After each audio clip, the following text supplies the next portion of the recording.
Now, even though through the COVID crisis, I should say, we have to remember that we can still have some fun outdoors, nothing like some fresh air. But before you make your way over to your favorite state park, you may want to check to just make sure it's actually open. That's because the governor has given law enforcement officers more power to close parks if they're getting too crowded. Channel 3's Roger Susanna joins us now live at Sleeping Giant in Hamden with the details on this. Good morning, Roger. Good morning, guys. And I want to remind everybody that Sleeping Giant here in Hamden opens at 8 o'clock this morning. Why am I telling you that? Well, it is just a spectacular morning here right now. The birds are singing, the sun is shining. Just take a look at this view that we have here in Hamden. A wonderful day. And I'm happy to tell you that a lot of people have been enjoying our state parks even during this pandemic. In fact, DEEP had to close Sleeping Giant multiple times recently to limit crowd size here. And now the governor wants to make sure that law enforcement agents can shut down any Connecticut park if they fear people can't easily stay at least 6 feet apart from one another. Governor Ned Lamont announced the decision on Twitter, writing, "The executive order I'm signing today will give DEEP the authority to limit visitors at Connecticut state parks to the extent necessary in order to ensure people can adhere to safe social distancing. We want people to enjoy fresh air and recreation, but it must be done safely."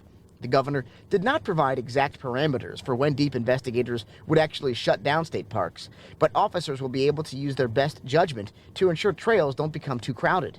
This executive order may seem like a difficult blow to families looking for outdoor activities during the COVID-19 crisis, especially because many local parks, playgrounds, and athletic fields have already been shut down. But remember, the parks aren't officially closing. You'll just need to check DEEP's website or WFSB.com before you visit to make sure the location you want to drop by is actually open at the time and date you want to go.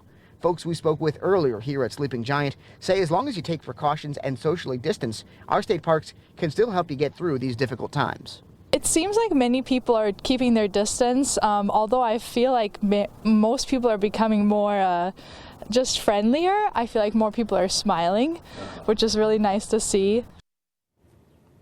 And again, our state parks really can be a great place to escape this COVID-19 pandemic as long as you do it safely, of course. And by the way, a few tips to do exactly that. If you do want to come to a state park, try to come early in the day. Again, this park opens at 8 o'clock in the morning. Also, come during the week if you can, because the weekends have been busier.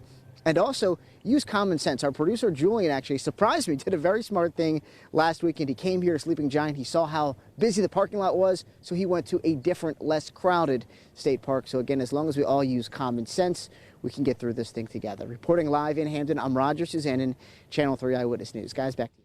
I'm going to ask, what would Julian do next time? All right, today we're asking if you think state parks should shut down. And right now, according to our special mood meter, you're kind of in the middle with this. Saying limit use, but not quite as firmly as you did before. Maybe you want to go to WFSB.com/vote now. You can weigh in. Let us know what you think.